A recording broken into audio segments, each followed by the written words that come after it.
Ladies and gentlemen, I just want to highlight a point which is often forgotten. Like human beings, all trees are different.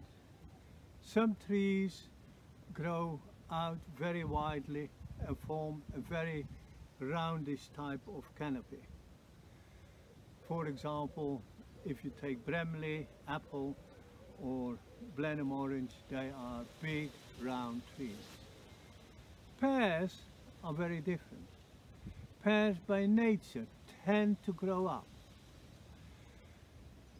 If you wouldn't do anything, and if the trees are quite close together, you very soon get a hedge of pears, which is difficult to control.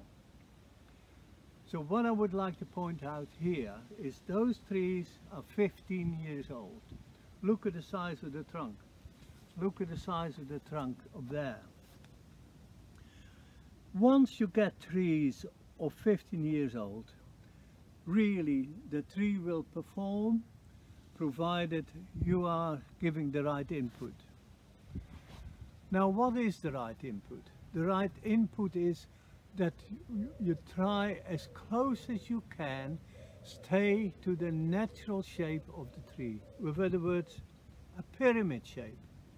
That's how by nature pears, particularly pears like Concord and Commies and Winter Neelitz and Josephine de Malines, do best.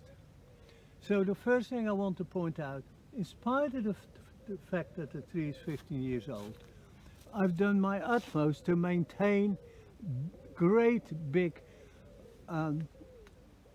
triangles between the trees, open triangles for the light and the wind, etc., to go right through.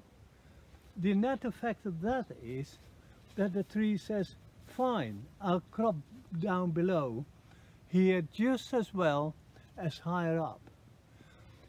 With pears, the rootstocks which there are, you can improve the size of the tree, i.e. a bit lower, but it is not, the rootstocks are not as good as with apples. With other words, don't try to cramp the pears in too low a space, because all what you will get is lots of shoot growth, a lot of June drop and very little pear.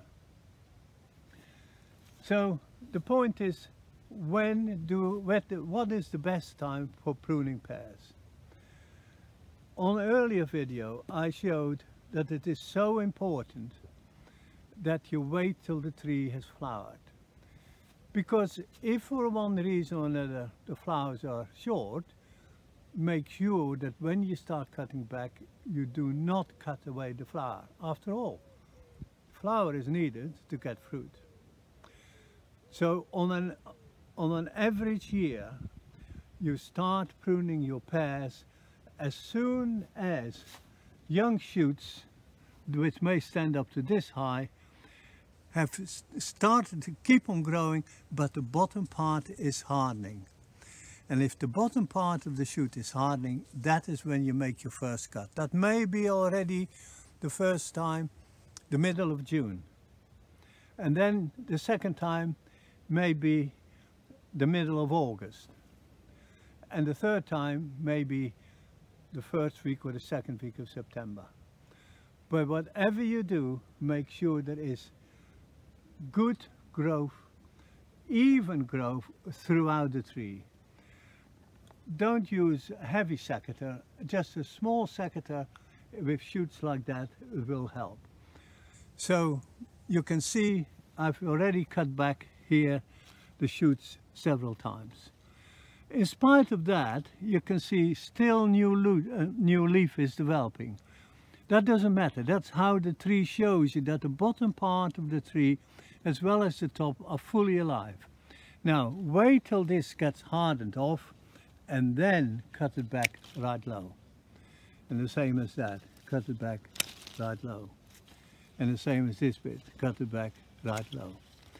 So when you come to the end of September, all the pruning should be done. No winter pruning. Just feed the tree, water it regularly, and I'm sure you will have next year blossoms, and once you've got blossoms, the whole thing can start all over again. Thank you for watching.